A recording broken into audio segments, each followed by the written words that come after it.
اللہ اللہ اللہ۔ لوگوں میں ایک غلط خصلت پھیل گئی کہ جب کوئی مر جاتا ہے وہ پہلا رمضان آتا ہے تو اس کے ہاں جا کے رسوم کرتے ہیں، پھر عید آتی ہے پھر ان کے ہاں جا کے وہ یہ سمجھتے ہیں کہ یہ پہلی عید ہے اور ان سے مرحوم بچھڑ گیا ہے اور ان کو غم ہے، تو ہمارے آنے جانے سے بات چیت کرنے سے شاید وہ غم غلط ہو جائے، لیکن شریعت اس کے خلاف ہے۔ شریعت کے ہاں 3 دن کے بعد غم منانا جائز نہیں ہے۔ ام حبیبہ رضی اللہ تعالیٰ عنہ ام المومنین ہے اور ابو سفیان کی بیٹی ہے۔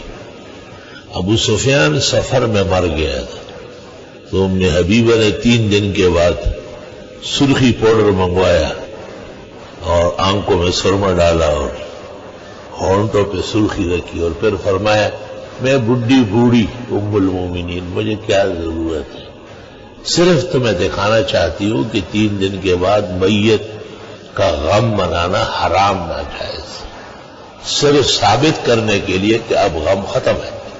کس چیز کا غم ہے؟ غم تو غم ہے، ہم خود جا رہے ہیں، پیغمبر و مرسلین چلے گئے، اولیاء و متقین چلے گئے، پہلے یہ طے کر لے کہ یہاں رہنا ہے کیا، اس کے لیے کیا دلیل ہے؟ یہاں تو آپ نہیں تھے تو بھی دنیا تھی، تو آپ نہیں ہوں گے اور زمین و آسمان ہوں گے۔ کتنے دن کے لیے آئے یہ اپنے خواب سے پتہ کریں، کتنے دن کے لیے آئے؟ آپ کے سامنے جو آئے اور گئے، ابھی آئے ابھی کہتے ہیں ابھی جائیں گے، آپ کی طرح نہ آئے کبھی مہمان کوئی۔ لا الہ الا اللہ۔ بڑے بڑے محلات بنانا ہو، بے حساب دولت کمانا ہو، شہرتیں پانا ہو، ڈگریاں کرتی، یہ سب دنیا کی محبت کے چرچے ہیں۔ اسی نے ایمان کو دھچکا لگایا ہے، عقل نہیں۔ پیغمبر کی حدیث ترمذی میں موجود ہے کہ زیادہ زمینیں نہ خریدو، دل لگ جائے گا اس سے۔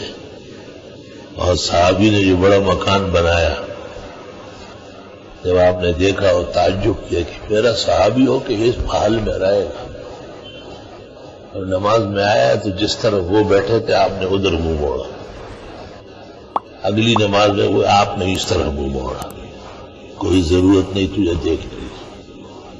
پریشان غمگین ہو گیا، نبی الانبیاء منہ موڑ رہے، مغفرت کیسے ہوگی؟ صحابہ سے پوچھا کوئی غلطی ہوئی ہے؟ کہا حضرت ساتھ جا رہے تھے اور راستے میں آپ کا نیا مکان آیا۔ پوچھا یہ کس کا مکان؟ ہم نے بتایا کہ فلاں صحابی کا بن رہا ہے۔ آپ نے کہا اتنی محبت دنیا سے تو ایسا لگ رہا ہے اس کو مرنا ہے ہی نہیں۔ میں تو آیا تھا آخرت سمجھانے کے لیے اور میں نے تو وہاں کی خوشخبری دی، یہ تو یہاں دل باندھ رہا ہے۔ اور جا کر کے پورا مکان گرایا، زمین سے ہموار کیا۔ ایسے کام کی کوئی ضرورت نہیں جس سے شریعت ناراض۔ اللہ اللہ اللہ اللہ۔